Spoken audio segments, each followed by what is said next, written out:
He has judgment. He has a strategic thinking, and the rest. He has a bad night. Now, again, I think it's a legitimate question to say, is this an episode or is this a condition? Public change of tone today as some of the nation's top Democratic leaders, including former House Speaker Nancy Pelosi, a really important one, began to question President Biden's age and cognitive ability. It comes in the aftermath of last week's shaky debate performance on Thursday night. So now sitting Democratic members of Congress expressing no confidence in Biden. The first 15-term Texas Democrat, Lloyd Doggett, who said, like LBJ, he hopes Biden will, quote, make the painful and difficult decision to withdraw. Jordan Golden of Maine and Marie Gluesenkamp Perez of Washington stopping short of that, but admitting Biden will likely lose to Trump in November. Golden penning an op-ed, Donald Trump is going to win the election and democracy will be just fine. Alex Thompson is the national political correspondent at Axios and one of the best connected White House insiders. His latest reporting is called Freaking the F Out. Turmoil in the White House over Biden. Alex Thompson joins us now live with more. And without using the F word on TV, take us inside your reporting at the White House. You know, so often it's said that Democrats are in disarray, but you say tonight Democrats are actually in disarray.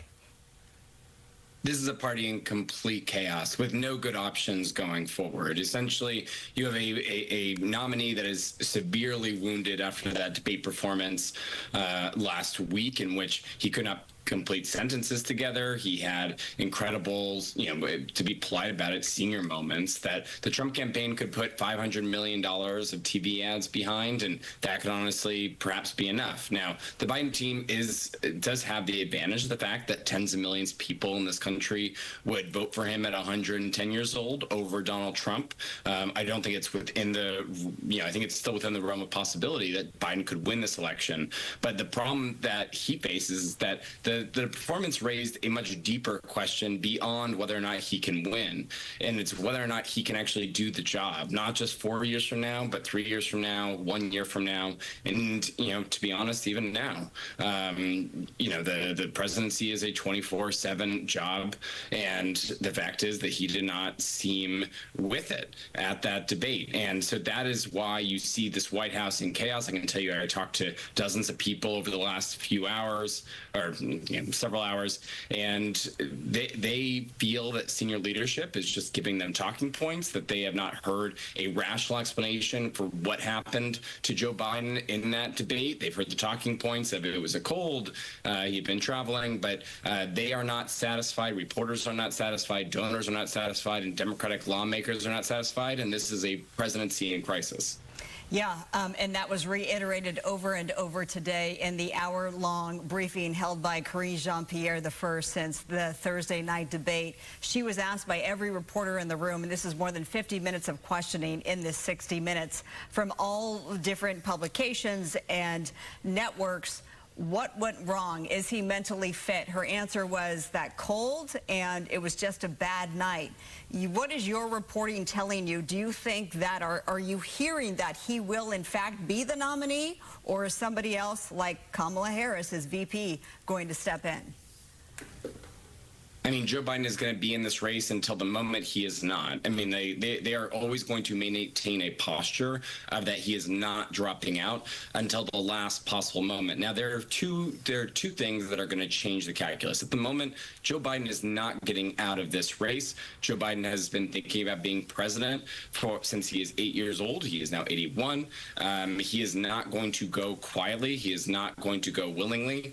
The two things that are going to change this are the polling. We've seen some early polling, and honestly, some of the early polling has not shown that much of a decrease. But we still have not seen the major polls. New York Times, Bloomberg, swing state polls. We just haven't seen it. The July the 4th weekend also means we may not see some of it until mid next week. The other thing that's going to change is his reporting.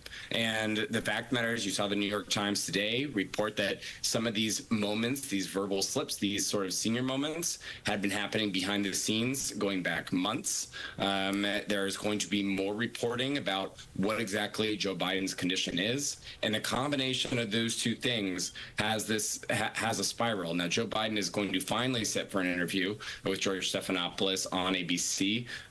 Apologies for boosting ABC That's on Fox, okay. but they are going to do an ABC interview with George Stephanopoulos. They're going to release clips. The problem, though, is that Joe Biden has not sat for an interview since Thursday night. He has done only teleprompter speeches. He's taken no questions from reporters.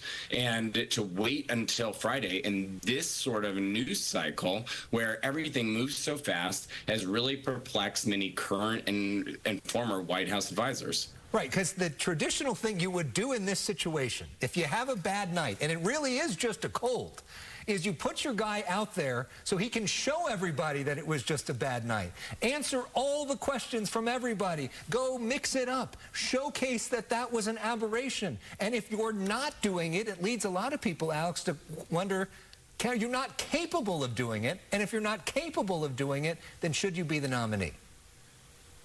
Absolutely. Now, some advisors, sort of give them the benefit of the doubt, and this is still not a very rosy take, which is that, Joe Biden's inner circle, which is already pretty small in the first place, has shrunk even more since the debate. It's very much the family and people that have been loyal to Joe Biden for a long time, and there's this feeling that they do not understand the extent of the political crisis that they are faced with. This is just one of the latest instances, latest challenges that Joe Biden has been through, and that is why he's not getting out there right away. But there also are some current and former Biden advisors that are asking the same question you just asked, Alex, which is he capable? Right. And well, Alex is doing great reporting. Follow him on all the social media sites. Read his work at Axios. He's a proud Agora High grad. We're proud of him here in Southern California. And it'll be interesting to see what happens in the days ahead. Your reporting saying that he really works best from about 10 to 4 has been quoted by a lot of people, and we'll see if that workload increases in the days ahead. Alex Thompson, thanks so much.